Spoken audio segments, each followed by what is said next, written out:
Bonjour à tous, dans cette vidéo je vais développer quelques références sur le thème des violences policières. J'ai sorti une vidéo sur ce sujet sur le site du média, mais j'ai pas mal de références qui pourraient nourrir votre réflexion si vous vous intéressez au sujet. Ou plutôt en réalité des non-références, parce que vous allez rapidement voir que sur le sujet des violences policières, il est très difficile, pour ne pas dire absolument impossible, d'avoir des documents précis qui quantifient le phénomène.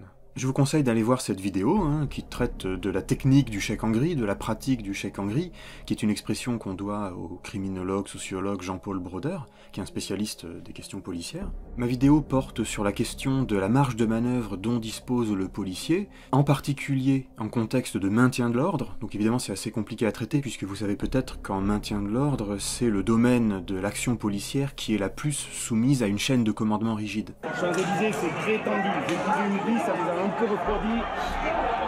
Mais ils sont très nombreux, donc je souhaite pouvoir utiliser une ou deux grilles supplémentaires si c'est nécessaire.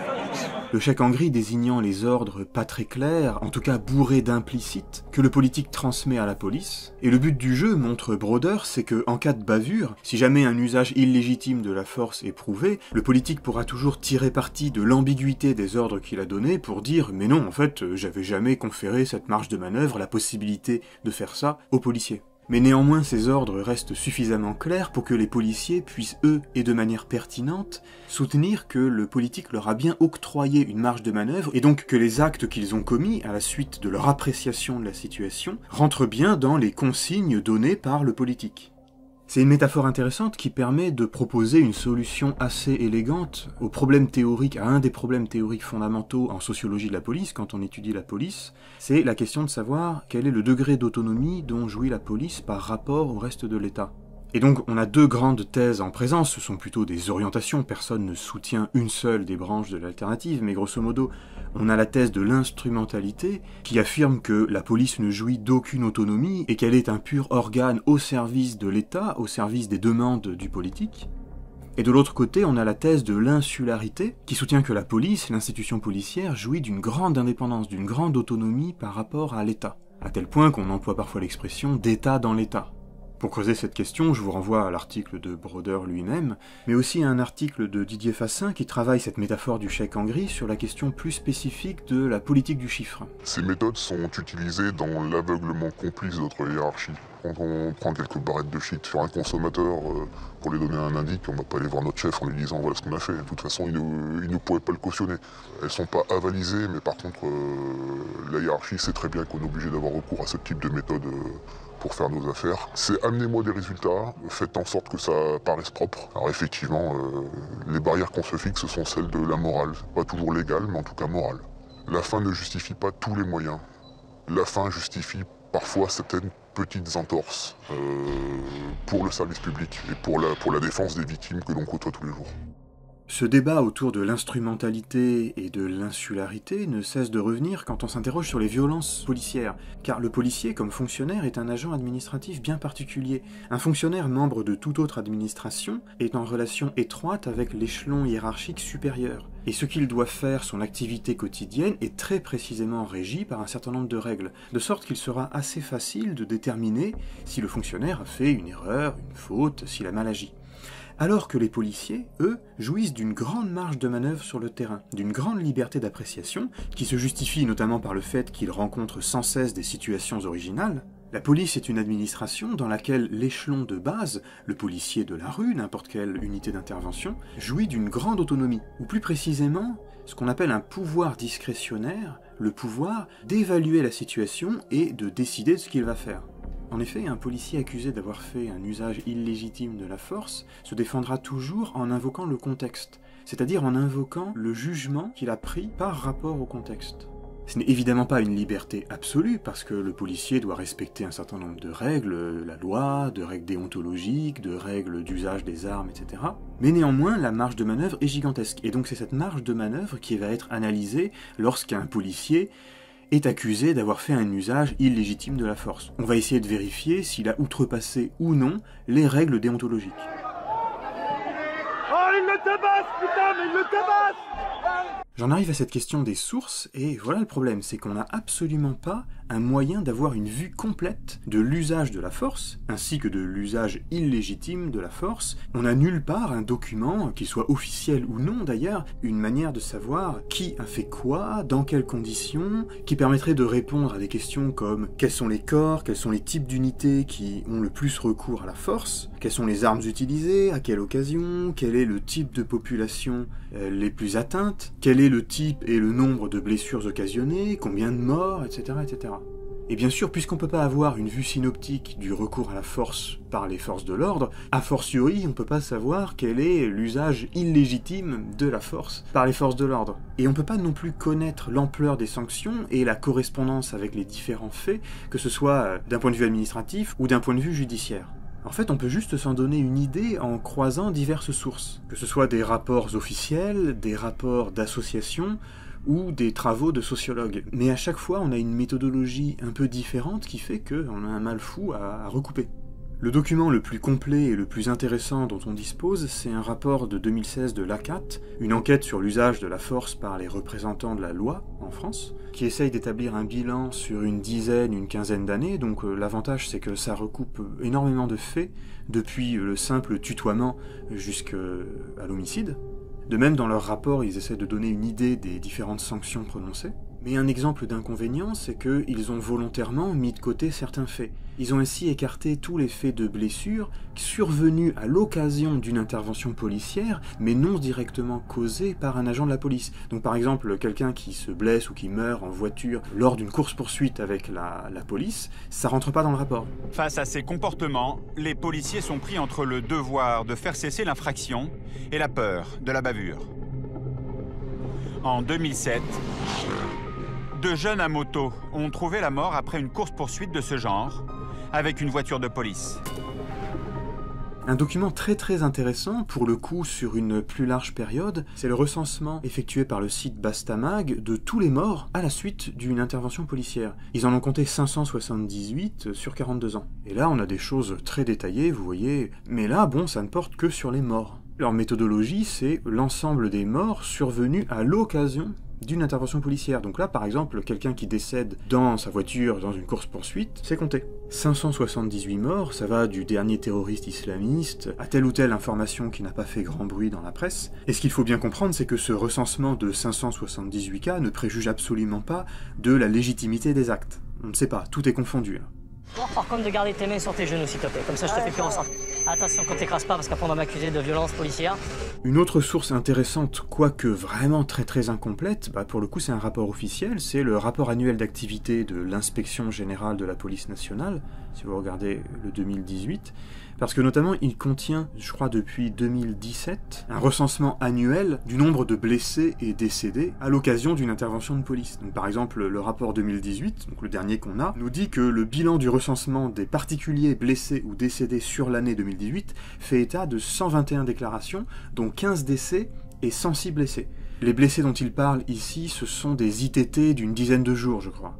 Une autre source que j'ai trouvée particulièrement intéressante, c'est cet article du sociologue Cédric Moreau de Bellin. Il faudrait en parler un peu plus longuement, mais c'est passionnant. Il a travaillé sur l'IGS, l'Inspection Générale des Services, donc c'était le nom de l'IGPN pour la région parisienne. Et là, pour le coup, ça donne une idée assez précise du type de faits pour lesquels l'IGPN est saisie, et le type de sanctions qu'elle propose. Surtout que là, on a la correspondance entre des faits allégués, des faits reconnus et des sanctions prononcées.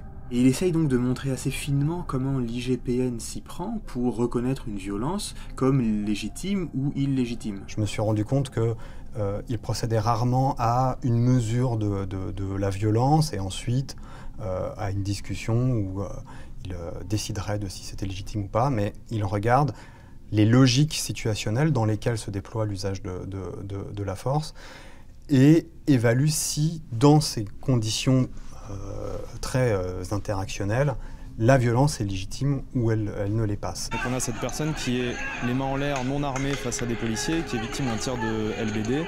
Visiblement, il ne présentait aucun risque. Il n'est pas. Oui, mais enfin, sauf qu'il y a eu des sommations.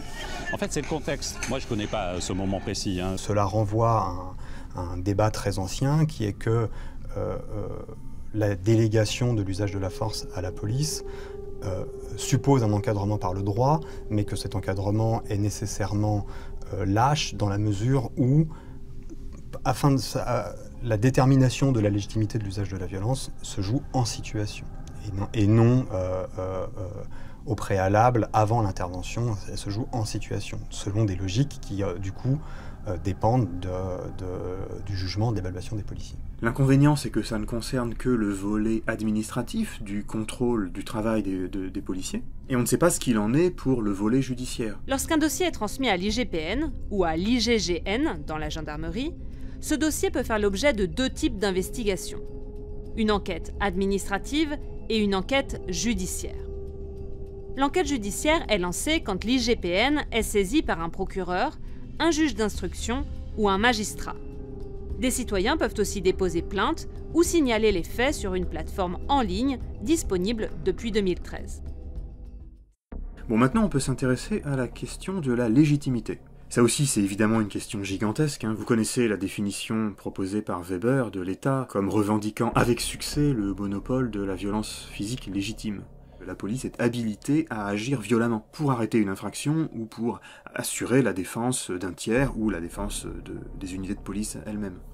Et là, évidemment, sur la question de la légitimité, on a un problème, parce que je vous vois venir, et chacun voudrait avoir son niveau de radicalité plus ou moins profond. Certains vont dire, bon, le problème, ça vient de brebis galeuses, il y a des fois des mauvais agents qui dérapent, et ça se passe mal, mais il faut qu'ils reviennent dans le rang, il faut qu'ils réobéissent à nouveau à la loi, etc., ou alors c'était un accident. Le problème des violences illégitimes, c'est toujours un problème de dérapage individuel. Certains autres vont essayer de pointer que, en fait, c'est un aspect structurel, il y a des problèmes inhérents à la police, d'organisation ou par exemple de racisme, qui font qu'ils sont portés à déraper nécessairement à un moment ou à un autre, et puis il y en a qui voudraient avoir un niveau de radicalité encore plus profond, si je puis dire. C'est ceux par exemple qui vont questionner ce monopole de la violence légitime, et qui vont dire mais en fait toute action de l'État, et donc toute action policière, est en fait en soi illégitime, puisque l'État a toujours un pouvoir usurpé. Brodeur, dans l'article de 1984, là, que j'ai déjà cité, distingue 3 niveaux d'analyse de la police. Un niveau très très abstrait, où la police est entendue comme toute action de l'État. C'est notamment le cas lorsque vous tombez sur des théoriciens qui réfléchissent à l'histoire de la police, parce que initialement le terme police désigne en fait toute action administrative de l'État, en particulier tout ce qui concerne l'organisation urbaine. Donc à ce niveau d'abstraction, poser la question de la légitimité de l'action policière suppose qu'on va s'interroger sur la légitimité de l'existence de l'État lui-même. Vous voyez, donc ça nous emmène dans des réflexions de philosophie politique assez poussées.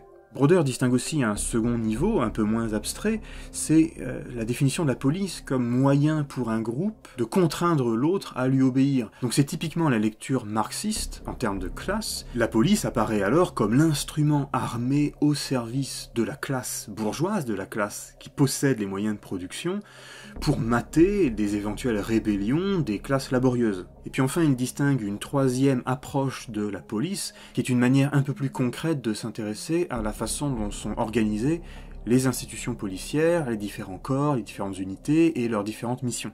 Et ce qu'on pourrait faire là, c'est de manière très simple, rester à ce niveau, finalement très concret de l'analyse, en restant au système juridique tel qu'il est, et montrer comment ils sont compris et appréhendés les illégalismes policiers, notamment les violences policières.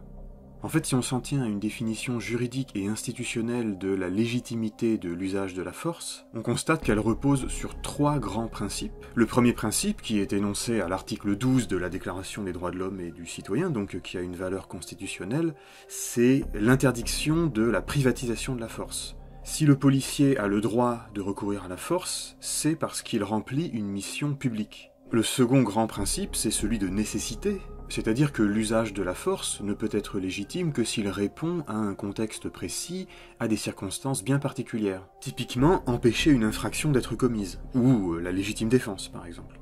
Là, c'est un usage qui n'est pas justifié. C'est un usage qui n'est pas justifié, qui ne correspond pas à ce qui est enseigné. Oui, c'est une faute. À partir du moment où il n'y a pas de menace avérée sur, je dirais, les forces de l'ordre, on n'a pas la nécessité d'employer le lanceur de balles de défense. Le troisième grand principe sur lequel repose l'usage légitime de la force, c'est celui de proportion, de proportionnalité. Admettons même que les circonstances justifient le recours à la force, cet emploi de la force ne doit pas se faire dans n'importe quelle condition. Il faut répondre de manière graduée et proportionnée à la menace. Il est par exemple illégitime de répondre à un outrage en faisant usage de son arme à feu. Dans cette perspective, les rédacteurs du rapport de l'ACAT définissent les violences policières comme des faits d'usage illégal de la force par des policiers ou des gendarmes. Ici, on a une identification entre la légitimité et la légalité, et donc sera illégal ce qui contreviendra aux 3 principes que je viens d'énoncer. Cette affaire de proportion est évaluée en fonction de l'individu à interpeller ou à arrêter, en fonction de la menace, sa dangerosité, en fonction des collègues présents. On va prendre en compte le nombre d'effectifs mobilisés. Et c'est pas la même chose si un policier intervient tout seul dans une foule que s'ils sont plusieurs sur un type. Seront également pris en compte les équipements de protection du policier. L'évaluation de la menace et aussi sa réponse doit être proportionnée au niveau de protection que le policier a par rapport à la menace. Un jet de cailloux ou une canette, par exemple, lancé en manif, ne s'évaluera pas de la même façon si le destinataire potentiel est un officier de police judiciaire qui traîne par là, par exemple, sans protection, s'il est un agent de la BAC un peu protégé, ou bien carrément une espèce de Golgoth de gendarmerie mobile. On prendra aussi en compte le risque de victime collatérale d'un éventuel tir de LBD ou du fait de lancer une grenade de désencerclement, etc. On cherchera enfin s'il existait d'autres moyens alternatifs à la réponse choisie par le policier. Est-ce que cette GLI F4, elle pose problème? Quand ça part avec une main en explosant ça, est-ce qu'il n'y a pas une disproportion? Est-ce que le danger n'est finalement pas... On a estimé que le danger de l'adversaire était tel qu'il pouvait blesser, voire tuer les gendarmes. Et on utilise cette munition pour que ça n'arrive pas. C'est un risque assumé. Ça fait partie de l'arsenal et c'est autorisé par la loi. On voit que ces questions de nécessité et de proportionnalité sont d'interprétation assez large et reposent à la fois sur le pouvoir discrétionnaire de l'agent, qui va analyser la situation et choisir la réponse adaptée, mais aussi concernent les éventuelles enquêtes judiciaires ou administratives derrière qui seront chargées d'évaluer si cette réponse était adaptée. La détermination de la légitimité de l'usage de la violence se joue en situation, et non au préalable, avant l'intervention. Elle se joue en situation, selon des logiques qui, du coup, dépendent du jugement, de l'évaluation des policiers. Et puis enfin, en plus des 3 premiers principes, là, il faut ajouter les règles d'utilisation des armes ou les gestes techniques policiers, qui répondent eux aussi à des doctrines d'emploi. Un taser ne s'utilise pas n'importe comment et contre n'importe qui. De même, l'application de certaines techniques d'immobilisation peuvent entraîner des blessures graves, voire mortelles. À partir de là, on peut dresser une typologie des violences policières, des usages de la force, dont certains sont abusifs. Là, je m'appuie sur un article du sociologue François Dieu qui contient une typologie intéressante, et je croise ces éléments avec quelques passages du livre du sociologue Jean-Louis Loubet-Delbel, Police et politique, une approche sociologique. On peut distinguer avec François Dieu 3 grands types de recours à la violence instrumentale, la violence dérivée et la violence déviante. Ici, il n'y a pas de distinction entre violence et usage de la force, c'est synonyme. On pourrait bien entendu discuter plus profondément de la différence entre la force et la violence. La violence instrumentale, c'est celle dont fait preuve l'agent en respectant les critères de légalité et donc de légitimité du recours à la force. La police est ici l'organe habilité à faire usage de la force. Il est l'instrument d'imposition de la loi. Le recours à la force est légitime si donc il se fait en fonction, en mission, s'il respecte le principe de nécessité, donc si le but l'exige et si le comportement des individus le requiert.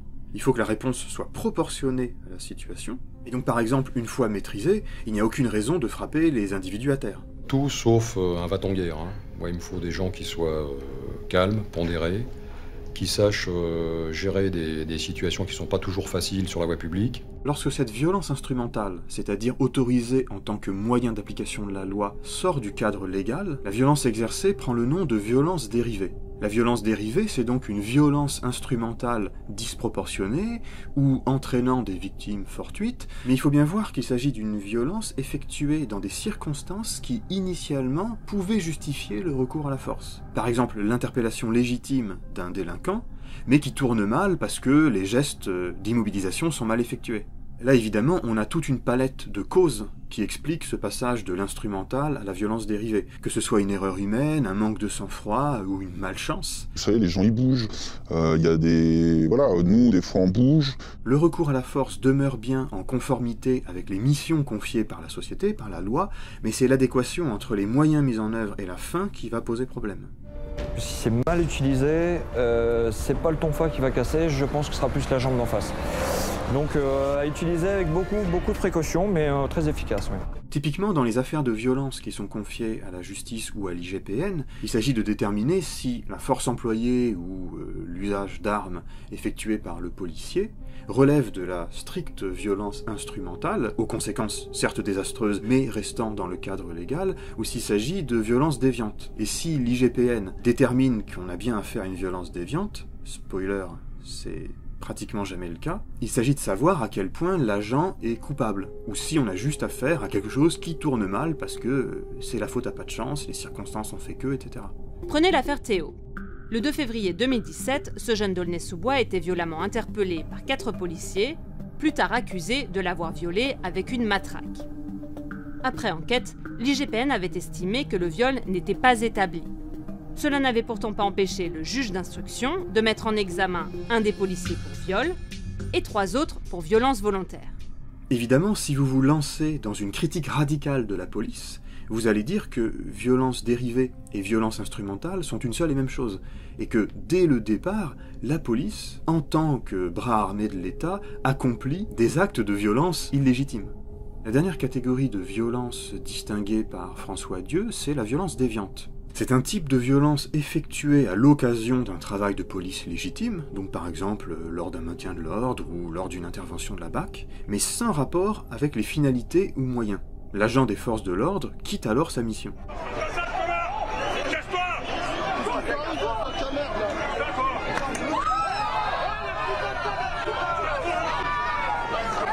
Et là, ça va de l'humiliation verbale à la torture physique. On parle donc de maltraitance, par exemple sous l'emprise de l'alcool ou de la folie, voire même d'actes sadiques ou pervers, effectués pour le plaisir. C'est par exemple le policier qui se met à péter un câble au commissariat et à tabasser le gardé à vue. Pour désigner certains actes qui relèvent de cette catégorie, Loubet Delbel emploie la notion de violence colérique. On peut penser au policier qui décharge alors sur un individu, par exemple un interpellé, une colère accumulée, qui peut se traduire par exemple par un passage à tabac, qui est une violence, mais même pas tournée vers les causes initiales de la colère du policier. Je pense par exemple que rentrent dans cette catégorie les exactions commises au Burger King. Quand vous vous faites caillasser pendant des heures et tout, sans pouvoir riposter, c'est vrai que quand on vous lâche un peu et puis que vous attrapez celui que vous avez repéré depuis une demi-heure, qui vous insulte de tous les noms et qui vous a balancé 5-6 pavés. On a affaire à des forces de l'ordre qui s'en prennent plein la gueule pendant toute une journée, et là, en fin de journée, ils en chopent n'importe qui et ils se déchaînent. Et j'ai envie d'ajouter à cette typologie ce qui est appelé déviance organisationnelle. On trouve ça par exemple dans le bouquin de Delbel, on trouve ça chez Broder, et apparemment ça vient d'un chercheur qui s'appelle Shearing, mais j'ai pas lu donc je sais pas. Et on pourrait qualifier certaines violences policières de déviance organisationnelle. Alors ça veut dire qu'elles ne sont pas individuelles, on n'a pas affaire à de la corruption, un agent qui aurait recours à la force pour obtenir des gains personnels, par exemple en faisant pression sur un trafiquant pour lui soutirer de l'argent, mais on a affaire à un abus de pouvoir pour accomplir une fonction légitime. En termes simples, cette déviance organisationnelle consiste à utiliser tous les moyens pour réaliser la mission confiée. Donc autrement dit, pour la bonne cause. Des moyens illégaux, mais une fin légitime. C'est tout l'enjeu d'ailleurs de cette tactique du chèque en gris, puisque ça pose toute la question du regard de l'institution, du regard de la hiérarchie sur l'activité policière. Est-ce que l'activité policière peut réellement fonctionner si on n'anticipe pas d'une manière ou d'une autre que à chaque fois le policier va être borderline ou en tout cas prendre certaines libertés avec la loi? La fin ne justifie pas tous les moyens. La fin justifie parfois certaines petites entorses pour le service public et pour la défense des victimes que l'on côtoie tous les jours. Cet illégalisme policier, c'est par exemple soudoyer des indices, falsifier des dépositions, ou provoquer des infractions, provoquer un outrage par exemple pour pouvoir interpeller une personne. Mais ça peut aussi se traduire donc par des violences, par exemple de la violence pour extorquer des renseignements, ce qui peut relever de la petite baffe à la véritable torture.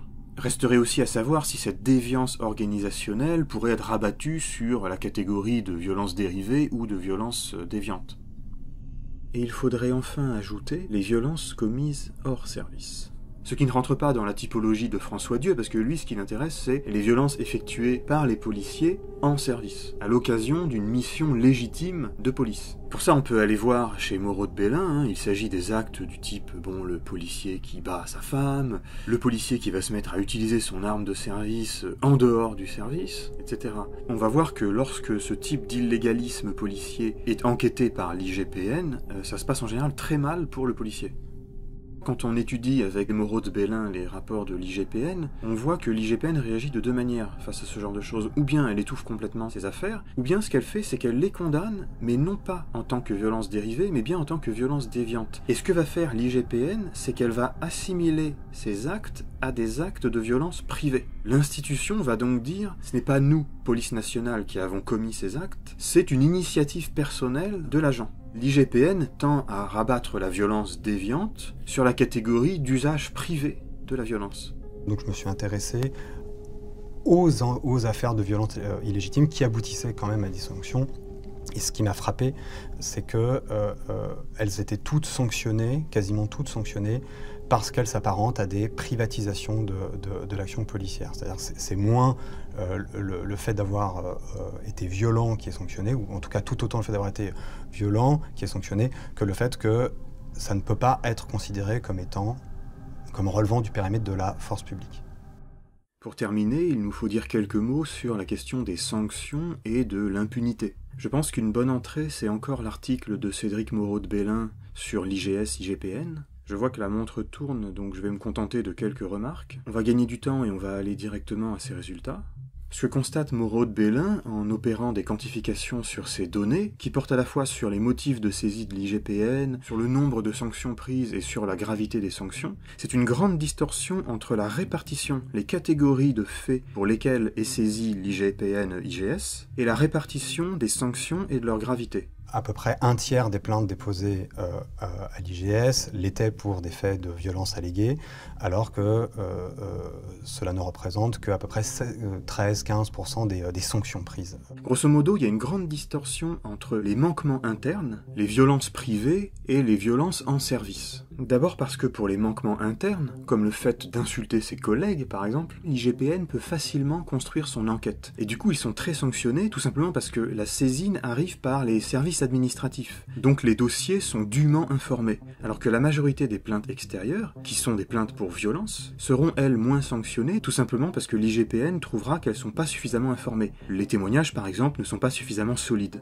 Son grand résultat, c'est d'avoir mis en évidence la distorsion suivante. Les dénonciations d'usage abusif de la force par la police aboutissent moins souvent à une sanction que celles de tout autre type d'atteinte. Et lorsque ces cas de violence sont sanctionnés, ils le sont proportionnellement moins gravement que les autres formes de déviance policière. On le disait déjà plus haut, l'activité de l'institution consiste à renvoyer toute bavure à un usage privé de la force. En fait, l'institution se défend. Elle défend ses fonctionnaires énormément, jusqu'à un point de rupture où là, elle les lâche complètement. Le but pour elle, c'est de dire que ce n'est jamais de sa faute, publiquement, en tant qu'institution, qu'il y a eu un dérapage. Donc si on essaye de rassembler les sources et de ramasser tout ça en une conclusion, on pourrait dire la chose suivante. D'abord, l'emploi effectif de la force est très rare dans l'activité policière. Ensuite, une fois que la force a été employée, on ne sait pas quantifier précisément l'emploi illégitime. À la fois parce qu'on a des problèmes conceptuels à définir ce que c'est que la légitimité, mais surtout parce qu'on n'a absolument aucune source qui permet de nous donner une vue complète des différents résultats d'enquête administrative ou d'enquête judiciaire. Mais en revanche, de ce qu'on sait, l'emploi illégitime de la force est très peu puni. Autrement dit, il est considéré comme légitime par l'institution. Peu puni parce que d'abord, tout fait de violence ne donne pas lieu à une plainte, ou à un dossier administratif ou judiciaire. Ensuite, tous les dossiers ne donnent pas une enquête. De plus, la plupart des dossiers étudiés aboutissent à innocenter le policier. Et enfin, quand il est sanctionné pour violence, le policier l'est moins gravement que pour d'autres infractions, et fort peu par rapport aux peines infligées à tout citoyen s'en prenant à la police, avec des actes comparables. D'un côté, les policiers sont très fréquemment sanctionnés, c'est vrai, mais ils le sont pour des faits qui relèvent en fait d'actes, on va dire, d'atteinte à leur propre institution. Des actes de corruption, de vol de matériel, d'atteinte à leurs propres collègues, etc. En revanche, lorsqu'il s'agit de faits de violence envers des manifestants envers la population, finalement, ces faits-là sont beaucoup plus rarement sanctionnés par l'administration policière. Peut-être est-ce en raison, en France, de l'absence, finalement, d'une organisation de contrôle de la police indépendante. Enfin, et j'en termine avec une remarque un peu plus théorique, on voit que dans ces débats, on est sans cesse renvoyé à la question du pouvoir discrétionnaire du policier, puisque c'est à lui que revient in fine la décision du niveau de force employé. Sa capacité souveraine de discernement, sauf cas rare d'abus évidents, est confirmée par toutes les enquêtes administratives ou judiciaires. La question de l'illégitimité de la violence ouvre en fait un programme de réflexion, qu'on n'a pas encore clos, autour de la police discretion, de cette marge de manœuvre qui autorise le policier à décider d'un moment d'extra-légalité ou de para-légalité. C'est dans cet article passionnant, mais peut-être un peu plus difficile, de Fabien Jobard qu'est discutée cette question de la souveraineté policière, de la souveraineté de l'agent de police. La détermination de la légitimité de l'usage de la violence se joue en situation. Et non au préalable, avant l'intervention, elle se joue en situation, selon des logiques qui, du coup, dépendent du jugement, d'évaluation des policiers. En tout cas, merci d'avoir écouté jusqu'au bout ce petit panorama, cette sorte de bibliographie commentée. Il faudrait bien sûr développer plus longuement chacun des points, mais là au moins on a un petit aperçu de certains points de vue un peu informés sur la question. Je vous souhaite une bonne digestion de toutes ces sources et on se retrouve une prochaine fois. C'est toute la difficulté. C'est que vous avez les policiers ici et vous avez les émeutiers là. Si vous vous mettez au milieu et que vous empêchez, parce que qu'est-ce qu'il fait? Il se met au milieu.